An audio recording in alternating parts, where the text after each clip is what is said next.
Ani akka nam tokkotti Jawaar Mohaammed rakkoon isa irra gahu, rakkoo Oromoo irra gahu, rakkoo anarras irras gahu nuti keessa nu tuffachiisaa adda nu baaseetu miilaa wal nu rukuchiisa waan ta'eef sana hin deeggaru. Rakkoon isarra gahu rakkoo Oromooti. Ammoo haqaan dubbachuu barbaadu. Yeroo hundumaa gaaffii nam tokkee fi gaaffii mirga waloo kan sabaa adda baasnee ilaaluutu nurra jira. Yoo Jawaar ammas achumatti diinka keessatti waan waliin fixannee waan barbaannu arganne sabni rakkoo hin qabnu malatti dacha'uu jedhee dhiigni dhangala'ee gatiin isaa maalii ka jedhutu gaaffii namatti ta'a. Sabni kun nama ofii nama isaa nama jaalatu ittifachuuf humna ta'uusaa agarsiisuun danda'a. Namatti tola ammallee nama boonsaa jechuudha. Garuu gaaffii nama tokkee fi guyyaa guyyaan hiriira ba'u moo gaaffii mirga abbaa biyyummaa fi bilisummaa sabaa kabachiifne rakkoo har'a keessa jirru kana keessa wal baasuutu furmaata ka jedhu irratti ka Oromoon wal ta'ee dhaabbachuun itti jiru. Jawaar akka nam tokkootti rakkoon isatti dhufte suni isa qofaa oolchuutiin furmaata hin taatu. Maal jennaan namoonni Jawaar jala qajeelfamanii duulanii lolanii lolchiisanii hedduu yoo mana hidhaa jiraatanii Jawaar qofaa isaatii akka muka baalirraa harca'eeti waa takka gochuu hin danda'u. Nama isaa isa jalaa yoo funaananii fixanii eeyyee akkuma eengadda dubbiin taate sun garuma isaatti deeman. Kanaafiyyuu uummata Oromoo kumaatamaa isa irree ta'ee diida bahee dhiiga dhangalaasuun lafee cabsuu danda'u mana hidhaa jiru faca'ee jiru walitti qabuutu furmaata.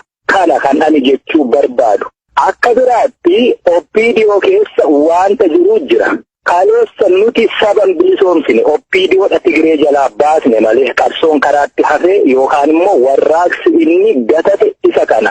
Warraaqsi gatate kun immoo qabsoo fi qabsaa'ota Oromoos kolaasuuf aggaammatee ture. Kana keessaas aktiivistoonnii fi gaazexeessitoonni akkasumas warri miidiyaa yookaan sooshaal miidiyaa adda addaa irratti waa babarreessaa turani kolaafamuu qabsoo fi gatatu warraaqsa kana keessaa harka qabu jechuudha. Saba bal'aa dhiiga dhangalaasisana miti kan karaa irratti dhaabbate. Kani bakka tokkotti yookaan kutaa walgahii tokko keessatti nama 50 walitti qabee bilisoomne jedhee uummata isa bal'aa harkii fi miilli cite mana hidhaa keessatti dararaa arge ture sana miti jechuudha. Sagaleen isaa inni sun ukkaamamee hafeetu dabballoota sagalee xiqqoo garuu immoo miidiyaa argatuu danda'antu sana jedhe waan ta'eef. Warri akkanaa kun ammas sabatti deebi'anii gaaffiin sabaa inni xumuraa guduunfaan bilisummaa walabummaan biyyaa deebii akka hin arganne burjaajii keessaa saba baasuu qabu. Konfiyuuzii nama gochuu akkasumas jaalala sabaa sana abiyuus gochuun irra hin jiraatu. Sabni rakkoo keessa jira. Warraaqsi keenya gatateera. Qabsaa'onnii fi qabsoon keenya kolaafamuuf itti aggaamame immoo maqaa waraana bilisummaa Oromoon kolaafamuurraa hanqafameetu jira jechuudha. Hanga kun jirutti ammoo qabsoon addaan hin citu. Qabsoon kun garuu hanga yoomiitti wareegama guyyuu bu'aa xixiqqoo barbaachuu fi kafalama.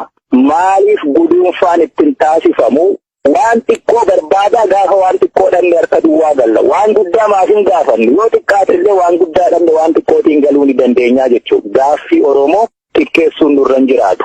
Kanaaf akkuma sila sii dhuge mirgi OPDO Tigree jalaa baasnee abbaa biyyaa osoo hin taane akka paartii yookaan dhaabaatti bilisa isaan goone amma immoo gama isaan naftanyoota jechuun jirani kauma ofii isaanii filanii masaraa mootummaatti naqataniin xiqqoo dhiibbaa wal keessa jirti.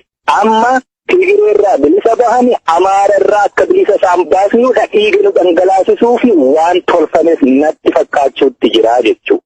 Namoonni haala akkanaan qabsoo Oromootti taphatan kuni harka irraa dachaafachuu fi gara sabaatti deebi'anii gaaffii sabaa guddaa kanaaf deebii kennuu qabu. Kanaafiyyuu Oromoon amma fincilarra jiru kuni inni kaleessatti qophaa'aa ture garuu akka tasaa balaanii Jawaarira aggaamame jedhameetiniin saba gadiyaasa kuni mirga abbaa biyyummaa saba kanaa argamsiisuun goolabamuutu irra jiraata. Yoo sana ta'uu baate OPDO achumatti wal tuttuqaa qabdu fincila kanaa wal qabattee xiqqoo dhiibbaa taasiftee mirga ofii qabachiifachuu fi adeemtu sana kabachiisnee dachaana yoo ta'e ammas borus iftaanis duuti biraa rakkoon biraa hiriira nu baasu hin dhaabbatu jechuun barbaadan. Yaanni ani qabu ejjennoo waraana bilisummaa Oromoo inni kaleessa har'a borus kanuma.